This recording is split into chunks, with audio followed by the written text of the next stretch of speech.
اعوذ باللہ من الشیطان الرجیم بسم اللہ الرحمن الرحیم قل اعوذ برب الناس ملک الناس الہ الناس من شر الوسواس الخناس الذی یوسوس فی صدور الناس من الجنۃ والناس صدق اللہ العظیم وصدق رسولہ النبی الکریم ان اللہ وملائکتہ یصلون علی النبی یا ایہا الذین آمنوا صلوا علیہ وسلموا تسلیما الصلاۃ والسلام علیک یا سیدی یا رسول اللہ وعلی آلک واصحابک یا سیدی یا رسول اللہ وعلى آلك وأصحابك يا سيدي يا حبيب الله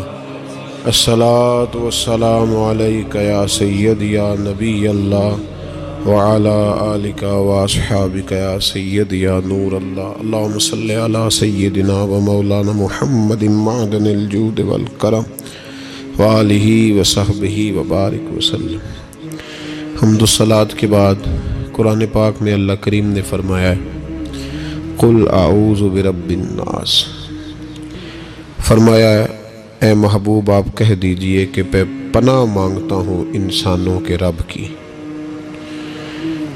مالک الناس وہ انسانوں کا بادشاہ ہے، الہ الناس اور جو انسانوں کا معبود ہے، من شر الوسواس الخناس میں اس کے شر سے پناہ مانگتا ہوں جو دل میں وسوسہ ڈالتا ہے اور پھر چھپ جاتا ہے۔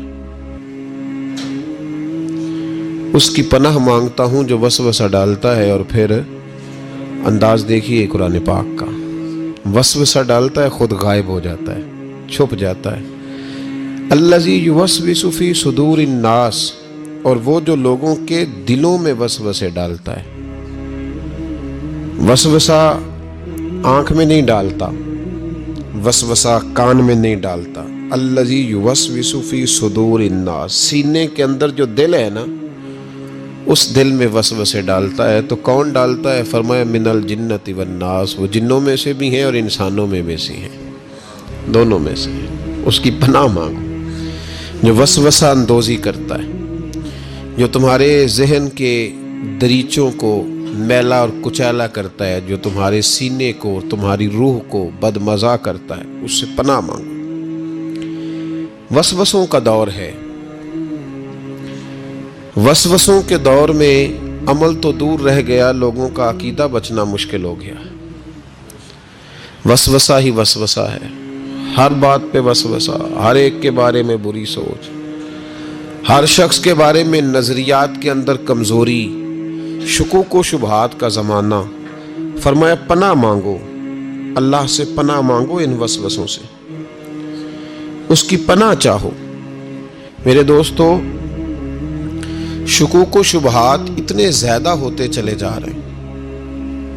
آدمی شک سے باہر نکلے گا تو عبادت کرے گا، شک سے باہر نکلے گا تو در مصطفیٰ علیہ السلام کی غلامی کرے گا، وہ شک سے باہر نکلے گا تو کسی اللہ کے ولی سے اس کی نسبت مضبوط ہوگی۔ اور اگر شک ہی شک ہو، شک ہی شک ہو، سینہ شک سے بھرا ہوا ہو، وسوسہ ہی وسوسہ، لوگوں کے دلوں کے اندر اس قدر برے خیالات جنم لینے لگے ہیں کہ اب لوگوں کا سارا ماحول روحانی، علمی، فکری وہ تباہ ہوتا نظر آ رہا ہے۔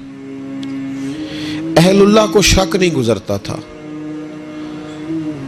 لوگ کہتے ہیں کہ اللہ کے ولی کے پاس سب سے بڑی طاقت کیا ہوتی ہے؟ کچھ لوگ کہتے ہیں جو کہتا ہے وہ ہو جاتا ہے، یہ بڑی طاقت ہے۔ کچھ لوگ کہتے ہیں کہ اللہ تبارک و تعالیٰ کا ولی دنیا سے کٹا ہوتا ہے، یہ اس کی بڑی طاقت ہے۔ میں آپ کو درجنوں صوفیاء کی اور سینکڑوں اولیاء اللہ کے اقوال کا اگر ایک جملے میں نچوڑ عرض کروں تو اللہ کا ولی وہ ہوتا ہے جو وسوسوں سے دور ہو کے یقین کامل کی دولت پا چکا ہوتا ہے، وسوسوں سے بچ جاتا ہے، اس کا یقین تیقن مضبوط ہوتا ہے۔ یار لوگوں کا کام نہیں وسوسہ اندوزی کرنی، لوگ وسوسہ اندوزی کرتے ہیں، وہ کریں گے، لوگ شک پیدا کرتے ہیں وہ کریں گے. تو اتنے کانوں کا کچا ہے کہ تو سب کی بات سنتا ہے, ہر ایک کی بات تیرے اندر آ کر کے جنم لیتی ہے اور ہر ایک کی بات تیری روح میں گزر جاتی ہے. یہ کیسے ہو گیا؟ اتنا کمزور ہے تو کانوں کا. جو آدمی آئے گا تو اس کی بات سن لے گا, تو یقین کر لے گا. لوگ کہتے ہیں جی مجھے فلاں نے کہا تھا, اور یہ سارا معاملہ ہم نے ایمان, تیقن, یقین, صحبت کے بارے میں گڑبڑ کر لیا. ورنہ اپنی دنیا کے معاملے میں تو ہم آج بھی بڑے حساس ہیں. دنیا کے معاملے میں ہمیں وسوسے کوئی نہیں آتے. ایک شخص نے آ کے آپ کے کان میں کہہ دیا کہ تیرا 40 لاکھ کا مکان اچانک 30 لاکھ کا ہو گیا, تو مان لیتے ہو؟ تو اس نے تو وسوسہ ڈالا ہے, آپ نے مانا کیوں نہیں؟ اس نے کہا وہ میں نے دیکھا ہے ایک دیوار میں سوراخ ہو گیا ہے اور پینٹ اس کا گر گیا ہے, فلاں فلاں جگہ کمزوری آ گئی ہے, تو مکان 40 لاکھ کا تھا یکدم 30 لاکھ کا ہو گیا. مان لیا آپ نے؟ آپ نے نہیں مانا. آپ نے تو اس کے ساتھ بحث بھی کی, آپ نے تو تکرار بھی کی, اس کو ڈانٹا بھی اور اس کو یہ بھی کہا کہ تو میرا دشمن ہے, تو نے میری اتنی قیمتی چیز کو اتنی نکمی کہہ دیا. اور جو تیرے کونے میں آ کے کہہ گیا کہ فلاں اللہ کا ولی, دیکھو جی اب تو کوئی اللہ کا ولی نہیں رہا, فلانا بھی دکاندار ہے, فلانا بھی, اور تو نے فٹافٹ مان لیا ہے. میرے بھائی غور کریں اور توجہ کریں بات پر. آپ سے بات کر رہا ہوں, اس کو ضرور سمجھیں. ہمارا یہ کس طرح کا ماحول ہے کہ دنیا کے معاملے میں کوئی شخص شک کا شکار نہیں. آپ چلے گئے سودا لینے, بڑی عام سی چیز آپ نے خرید لی, چلیں عین والا آم چھوڑ کے الف والا آم کریں تو آپ آم لینے چلے گئے, عام سی چیز آم لینے چلے گئے. آپ نے اس شخص کے ساتھ, اس نے کہا جی یہ تو میں 300 روپے کلو دوں گا, تو فوراً آپ نے دے دیا اس کو, کوئی وسوسہ نہیں آیا آپ کو. حالانکہ اس نے دلیل بھی دی کہ یہ یہاں کا نہیں ہے, یہ میر پور خاص سندھ سے آیا ہے, یہ فلاں جگہ سے ہے. تو آپ نے کہا نہیں بھائی یہ کیسے ہو سکتا ہے, اتنا مہنگا ہے ہی نہیں, تو کیسے بتا رہا ہے. لیکن عجیب معاملہ ہے کہ دین کے بارے میں لوگ فوراً کہتے ہیں جی مجھے بڑے بڑے خیالات آتے ہیں, بڑے بڑے خیال اس کو آتے ہیں جس کی توجہ ہٹتی ہے. ایکسیڈنٹ اس کا ہوتا ہے جو سیدھا نہیں دیکھتا, دائیں بائیں دیکھتا ہے. جس کا دھیان سیدھا ہوتا ہے اس کی گاڑی سیدھی چلتی ہے. تو نے دائیں بائیں دیکھا ہے تو تجھے وسوسہ آیا ہے, تو نے ادھر دیکھا پھر تجھے وسوسہ آیا. جن کی توجہ سیدھی یار کی طرف رہتی ہے, جن کی توجہ سیدھی یار کی طرف, جن کی توجہ سیدھی رہتی ہے, انہیں وسوسے, انہیں دیدار سے فرصت نہیں تو وسوسہ کیسے آئے گا. النظر الی وجہ رسول اللہ, حضرت سیدنا ابو بکر صدیق نے کہا تھا یا رسول اللہ ایک کی دل کی تمنا ہے کہ آپ بیٹھے رہیں میں دیدار کرتا رہوں. وسوسہ کیسے آئے گا؟ وسوسہ تو اس کو آئے گا جو ابو جہل کی بھی سنے گا, وسوسہ تو اس کو آئے گا جو ابو لہب کو بھی ٹائم دے گا.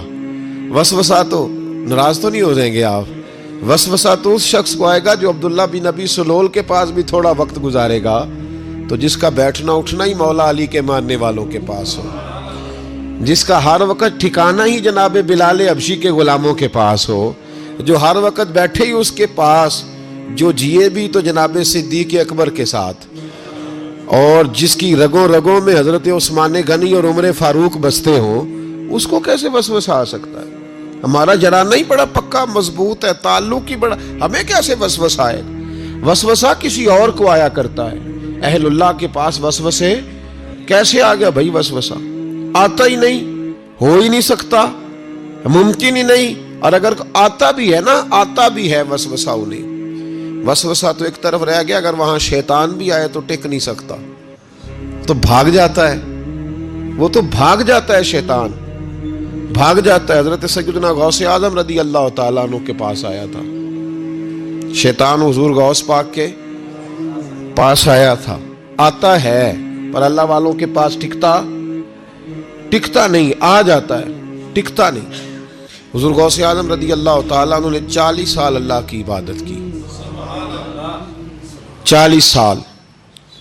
یہاں بھی لوگ بڑے پریشان ہو جاتے ہیں, کیسے جی کیسے کر لی؟ تو میں نے کہا قرآن پڑھو, والذین یبیتون لربہم سجدا وقیاما, وہ راتیں گزار دیتے ہیں اپنے رب کے لیے سجدہ کرتے اور قیام کرتے. تو یہ قرآن کی نص نے جب بیان کر دیا, تجھے کیسے شک ہو گیا؟ وہ قرآن کی نص بیان کر رہی ہے کہ اللہ کے کچھ بندے راتیں سجدے اور قیام میں گزار دیتے. حضور غوث اعظم نے 40 سال عشاء کے وضو سے فجر کی نماز ادا فرمائی. تو ایک دن آسمان پہ نا ایک چھوٹا سا بادل کا ٹکڑا آیا. معاذ اللہ ثم معاذ اللہ. وہ کہنے لگا عبد القادر میں تیرا رب ہوں. اس کے اندر سے آواز آئی میں تیرا رب ہوں, تو نے بڑی عبادت کر لی, اب تو بے شک پڑھ بے شک نہ پڑھ. کئی ملنگوں کو معاف نہیں ہو گئی معاذ اللہ کہ بے شک پڑھ بے شک نہ پڑھ, عام اجازت ہے. تو حضور غوث اعظم رضی اللہ تعالیٰ عنہ فرمانے لگے اعوذ باللہ من الشیطان الرجیم. جب آپ نے یہ پڑھا تو وہ سامنے آ کے کھڑا ہو گیا. کہنے لگا عبد القادر آپ کو کیسے پتہ چلا کہ میں شیطان ہوں؟ تو آپ فرمانے لگے پاگل, مجھے کیسے پتہ نہ چلتا؟ جس رب نے اپنے پیارے حبیب علیہ السلام کو نماز معاف نہیں کی, اس نے عبد القادر کو کیسے معاف کر دی؟ جب حضور کے لیے یہ حکم نہیں آیا کہ محبوب چاہے پڑھو چاہے نہ پڑھو, وہاں تو حکم آیا کہ محبوب تہجد بھی پڑھو. وَمِنَ اللَّيْلِ فَتَہَجَّدْ بِهِ نَافِلَةً لَكَ, نفع دے گی آپ کو, تہجد بھی پڑھے. تو ان کے لیے جب یہ حکم نہیں تو میرے لیے کیسے آ گیا؟ اب شیطان تھا نا, تو اس نے پھر ایک اور چال چلی. یہ باز نہیں آتا, ہم باز آ جاتے ہیں کئی دفعہ, اس کے پیچھے پیچھے چلنے لگ جاتے ہیں, لڑ کے تھک جاتے ہیں. وہ نہیں تھکتا, وہ نئی سے نئی چال, نئی سے نئی چال, اس کا نیا سے نیا روپ. من الجنت والناس, جنوں میں سے بھی اور اس کے نئے سے نئے روپ ہوتے ہیں. اس نے ایک نیا روپ دھار لیا. کہنے لگا عبد القادر 300 ولی میں نے اسی طرح گمراہ کیے. آپ چونکہ عالم تھے تو آپ کے علم نے آپ کو بچا لیا. تو غوث اعظم فرمانے لگے نئے روپ سے آئے ہو؟ کہنے لگا 300 میں نے گمراہ کیے, یہ تو آپ عالم تھے تو بچ گئے, آپ جانتے تھے تو بچ گئے, میں نے 300 گمراہ کیے. تو حضور غوث اعظم فرمانے لگے پھر گمراہ کرنے لگے, نیا روپ دھار کے. مجھے میرے علم نے نہیں بچایا, مجھے اللہ کے فضل نے بچایا ہے. کئی عالم بھی تو گمراہ ہو جاتے ہیں نا, مجھے میرے علم نے نہیں بچایا, مجھے میرے اللہ کے فضل نے بچایا ہے. میرے بھائی, میرے عزیز طریقت کے مسافروں, یاد رکھو, سمجھ لو اس بات کو کہ وسوسہ آتا ہے. وسوسہ, 2 قسم کے مہمان آتے ہیں, 2 قسم کے مہمان. ایک مہمان وہ آتا ہے جو آتا ہے تو بندہ توجہ نہیں کرتا, وہ خود کہتا ہے اس نے نہیں میری طرف توجہ کی, وہ مہمان چلا جاتا ہے, پتہ نا آپ کو. اور جس کو بندہ اٹھ کے سینے سے لگائے اور اس کے ساتھ گفتگو شروع کر دے, وہ مہمان جاتا ہے تو بیٹھا رہتا ہے, وہ تو نہیں جاتا. تو وسوسہ آتا ہے, جو تو توجہ نہ کرے اس کا چلا جاتا ہے, اور جو سینے سے لگا لے, سوچنے لگ جائے, غور کرنے لگ جائے, اس کا وسوسہ بیٹھ جاتا ہے, اسی کے پاس رہتا ہے, دوستانہ کر لیتا ہے. کئی دفعہ تو بالکل مکان ہی ساتھ بنا لیتا ہے, ہر وقت کوئی نہ کوئی بات کان میں, ہر وقت کوئی نہ کوئی بات کان میں. کیوں وسوسہ آتا ہے؟ تجھے کیسے آ گیا؟ اس کا یقین کامل ہو, اسے وسوسہ کیسے آئے؟ جس کی توجہ سیدھی ہو اسے وسوسہ نہ چھڑ یار دا بوہا. یہ تو بھئی تو اگر اندر رہتا, صحبت کے اندر رہتا, چھتری کے نیچے رہتا, تو پھر وسوسہ تجھے کیسے وسوسہ کس طرح تیرے پاس آیا؟ وسوسہ اس کے پاس آتا ہے جو وسوسے کی جانب توجہ کرتا ہے. بہت زیادہ لوگوں کو بدگمانی ہونے لگی ہے, بہت زیادہ وسوسے آنے لگے ہیں, بہت زیادہ خیال ہونے لگا ہے, بہت زیادہ توجہ ہونے لگی ہے. بڑی لوگوں کا معیار اس طرف جائیں, ہر چوتھا آدمی آ کے کہتا ہے برے خیالات آتے ہیں. کیوں بھائی برے خیالات آتے ہیں؟ کیسے آ گئے؟ ہمارا تو دل ہی ایک ہے, اور دل میں یار بھی ایک ہے, دوسرے کے لیے جگہ ہی کوئی نہیں, تو وسوسہ کیسے آئے گا؟ ہم تو اس کے دیدار سے ہی آج تک فارغ نہیں ہوئے, تو غیر کی طرف دیکھ کیسے لیا؟ یہ کیسے ہو گیا؟ ممکن کیسے ہوا؟ اپنے آپ کو سمیٹیں, ان وسوسوں سے اپنے آپ کو بچائیں, ان پر قطعی طور پر کوئی توجہ نہ دیں. اور اگر کبھی آ بھی جائے تو میں نے کہا کہ اس کو سینے سے لگانے کی ضرورت, اس کو جھٹک دیں, بات ختم ہو گئی. آ جاتا ہے وسوسہ, بڑوں کو آ جاتا ہے, وسوسے آیا کرتے ہیں, آیا ضرور کرتے ہیں. لیکن جو لوگ قابل ہوتے ہیں, جن کا ایمان مضبوط ہوتا ہے, جن کا تیقن مضبوط ہوتا ہے, ان لوگوں کے پاس وسوسے ہمیشہ رہتے نہیں. تو میرے بھائی, وساوس انسان کے وجود. اب وسوسہ نا ایک اہم بات اصلاح کی جو سمجھنی بڑی ضروری ہے, آپ کے لیے بڑی ضروری ہے.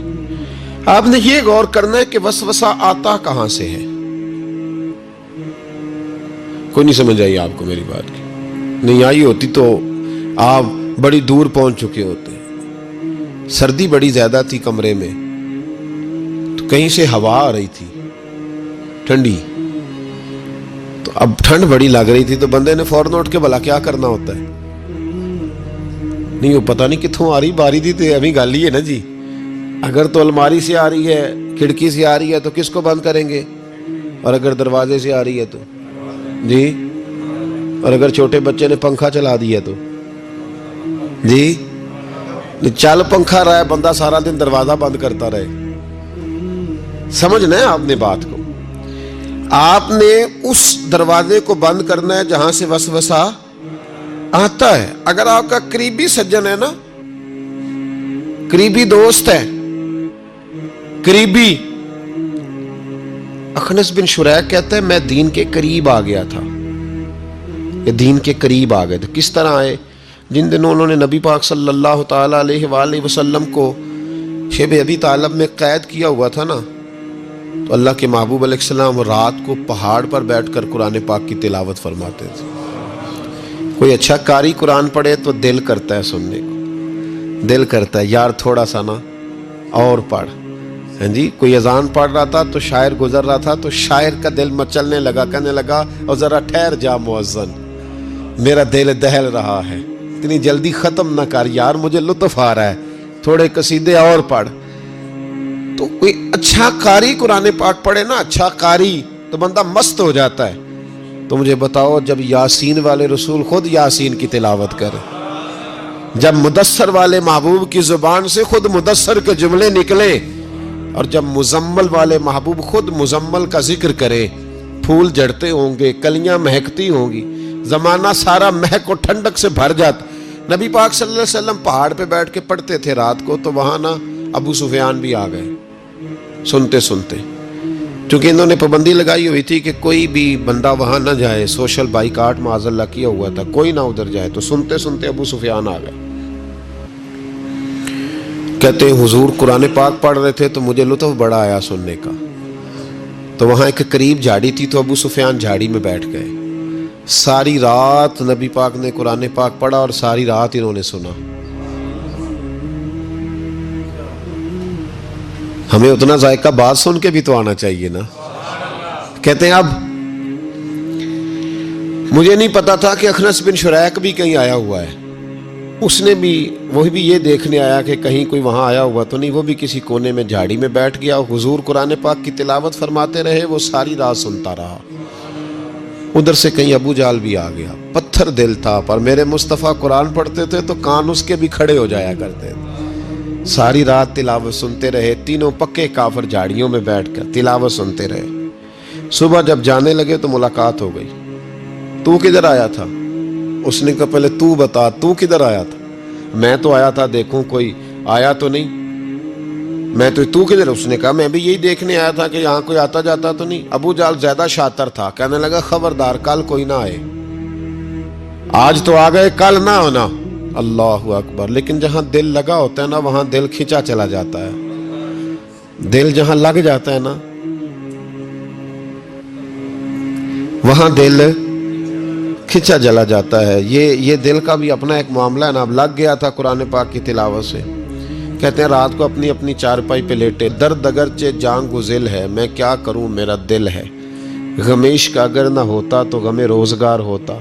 اور وہ مزہ آتش نے کہا تھا، وہ مزہ دیا ہے تڑپ نے، کہ میری آرزو ہے یا رب میرے دونوں پہلوؤں میں دل بے قرار ہوتا. کہتے ہیں کہ اگلی شام پھر آئی تو وہی کیفیت، وہی انداز، وہی شوق. چارپائی پہ لیٹے پر کانوں میں وہ آواز رس گھولے. لیٹا نہ گیا، اٹھے پہنچے، لیکن آج جگہ بدل کے بیٹھ گئے تینوں. صبح ساری رات سنتے رہے محبوب کی تلاوت. صبح اٹھے تو پھر چوک میں ملاقات ہو گئی. تو کدھر آیا تھا؟ تو کدھر؟ ابھی بات ہونے. ابو جال ذرا زیادہ شاطر تھا، کہنے لگا میں تو تم دونوں کا خیال کرنے آیا تھا، کہیں تم دونوں تو نہیں آئے، یہ دیکھنے کے لیے آیا تھا. اللہ اکبر. 3 دن مسلسل آتے رہے، اور میرے مصطفیٰ کریم کا ساری رات قرآن پاک سنتے رہے. اب اخنس بن شریح کہتے ہیں کہ میں پورا قریب آ گیا. میرا دل کہتا تھا کہ یہ سچے ہیں. کہتے میں نے تیسرے دن مشورہ کیا، میں نے کہا یار پتہ تجھے بھی ہے مجھے بھی ہے کہ نہیں آنا، پر ان کی آواز ایسی ہے، وہاں لذت ایسی ہے، نہیں نہ رہا گیا تجھ سے بھی۔ مان کیوں نہیں جاتا کہ ساری باتیں اپنی جگہ پر ان کی بات کانوں سے ہو کے دل میں اترتی چلی جاتی ہے، مانتا کیوں نہیں؟ اخنس بن شریح کہتے میں پورا قریب آ گیا، پر ابو جہل نے مجھے پھر گمراہ کیا۔ کہنے لگا یار یہیں رہے ہیں، بچپن بھی یہیں گزارا ہے، معاذ اللہ 2 ہاتھ ہیں 2 آنکھیں ہیں، سارا کچھ وہی ہے، کان پٹیاں سفید ہوئی ہیں، تو کہتے میں اللہ کا نبی ہوں معاذ اللہ۔ اس نے وسوسہ اندوزی کی تو کہتے میں پھر بیک ہو گیا۔ آپ کیوں نہیں اس شخص کو جانتے جو وسوسہ اندوزی کرتا ہے؟ آپ اس جگہ کیسے چلے گئے جہاں وسوسہ اندوزی ہوتی ہے؟ یاد رکھیں اس جگہ جائیں جہاں جانے سے دل صاف ہوتا ہے، جہاں جانے سے دل کا زنگ اترتا ہے، آپ کے وسوسے دور ہوں گے۔ وہاں جائیں جہاں ایمان کی، یقین کی، تیقن کی دولت بڑھتی ہے۔ کیوں وہاں جاتے ہو جو بیک کر دیتا ہے؟ کچھ جگہیں ایسی ہوتی ہیں جو شکوہ ہی نہ کر لوں، شکوہ ہی نہ کر لوں۔ شکوہ یہ ہے کہ ہم پالش کرتے ہیں، پوری پالش کرتے ہیں، مہربانی کرتے ہیں، کچھ لوگ پھر جا کے صحرا میں کھڑے ہوتے ہیں، ساری ریت چڑھا کے دوبارہ آ جاتے ہیں۔ اماں بھی ناراض ہو جاتی ہے، اماں بھی بگڑ جاتی ہے کہ میں اجے انو آیا سی تو یہ تو کیا عشر کر کے آیا ہے۔ یار آپ سمجھتے نہیں کہ کتنی محنت سے سوارا، کتنی محنت سے نہلایا، کتنی محنت سے کپڑے بدلے، کتنی محنت سے غسل کرایا، کتنی محنت سے کنگھی کی، کتنی جدوجہد کے ساتھ تیرے بال سنوارے، تیرے روحانی ذائچے میں کتنی جدوجہد، تو نے قیمت ہی نہیں ڈالی۔ تو 2-4 دن گیا اور جا کے پھر سے زنگ چڑھا کے آیا، تو نے ہماری کبھی کبھی دل کرتا ہے پھر اماں کا بھی کہ 2 تھپڑ لگا ہی دوں، اس کو لگاؤں 2 تھپڑ، میری محنت کا تو نے کیا۔ تو وسوسہ اندوزی والی جگہ پہ کیوں جاتے ہو؟ کیوں گئے وہاں؟ تمہیں نہیں پتا تھا کہ وہاں نہیں جانا؟ سارے کپڑے میلے ہو گئے، ساری گرد پھر چڑھ گئی۔ خبردار، خبردار اپنے بزرگوں کی محنت کا خیال کرے، خبردار اس جگہ کبھی نہ جائیں جہاں جانے سے وسوسے پیدا ہوتے ہیں، ان جگہوں پہ کبھی نہ جائیں جہاں جانے سے ذہن میں شر اٹھتا ہے، اس جگہ پہ کبھی نہ جائیں جہاں اعلیٰ حضرت فاضل بریلوی، میرے اعلیٰ حضرت رحمت اللہ زندگی میں کسی کا قصیدہ نہیں لکھا، لیکن بدانیوں کے اس عالم کے قصیدے ہمیشہ لکھے جو انہیں ان کے مرشد کی بارگاہ تک لے کے گئے تھے۔ اس عالم کے بھی قصیدے لکھے، کہتے تھے میں تیرا بھی شکر گزار ہوں یار، تو نے میرے اوپر مہربانی فرمائی، میں تیرا بھی شکر گزار ہوں، من لم یشکر الناس ولم یشکر اللہ، میں تیرا بھی شکر گزار۔ اس آدمی کے قصیدے لکھے، مہربانی فرمائیں، وسوسوں والی جگہ سے ہٹ جائیں، اس جگہ سے ہٹ جائیں جو وسوسے پیدا کرتی ہے، جم جائیں اس جگہ پہ جہاں سے وسوسے دور ہوتے ہیں، یقین کی دولت ملتی ہے۔ گرد والے کام نہ کرو، خبردار۔ وسوسے اس شخص کو آتے ہیں جو بری جگہ پہ بیٹھتا ہے، جو بری سنگت میں جاتا ہے، اس کے ذہن میں سوال اٹھتے ہیں۔ میں نے بہت سارے ایسے لوگ دیکھے جو بری سنگتوں میں جاتے تھے تو گمراہ ہو گئے، اس لیے نبی پاک علیہ الصلوۃ والسلام نے پابندی لگائی ہے، فرمایا لا تصاحبوا الا مؤمنا، خبردار صحبت نہ اختیار کرنا سوائے اس کے کہ بندہ کامل مومن ہو، کامل مومن کے علاوہ کسی کی صحبت اختیار لا تصاحب، یہ وہی لا ہے جو کلمے میں ہے، لا الہ کوئی معبود نہیں۔ تو آپ مسند امام احمد بن حنبل کی اس حدیث کا کیا مطلب لیں گے؟ لا تصاحب الا مومنا، خبردار ان جگہوں پہ کبھی نہ جائیں جہاں جانے سے ذہن میں شر اٹھتا ہے، اس جگہ پہ کبھی نہ جائیں جہاں اعلیٰ حضرت فاضل بریلوی، میرے اعلیٰ حضرت رحمت اللہ زندگی میں کسی کا قصیدہ نہیں لکھا، لیکن بدانیوں کے اس عالم کے قصیدے ہمیشہ لکھے جو انہیں ان کے مرشد کی بارگاہ تک لے کے گئے تھے۔ اس عالم کے بھی قصیدے لکھے، کہتے تھے میں تیرا بھی شکر گزار ہوں یار، تو نے میرے اوپر مہربانی فرمائی، میں تیرا بھی شکر گزار ہوں، من لم یشکر الناس ولم یشکر اللہ، میں تیرا بھی شکر گزار۔ اس آدمی کے قصیدے لکھے، مہربانی فرمائیں، وسوسوں والی جگہ سے ہٹ جائیں، اس جگہ سے ہٹ جائیں جو وسوسے پیدا کرتی ہے، جم جائیں اس جگہ پہ جہاں سے وسوسے دور ہوتے ہیں، یقین کی دولت ملتی ہے۔ گرد والے کام نہ کرو، خبردار۔ وسوسے اس شخص کو آتے ہیں جو بری جگہ پہ بیٹھتا ہے، جو بری سنگت میں جاتا ہے، اس کے ذہن میں سوال اٹھتے ہیں۔ میں نے بہت سارے ایسے لوگ دیکھے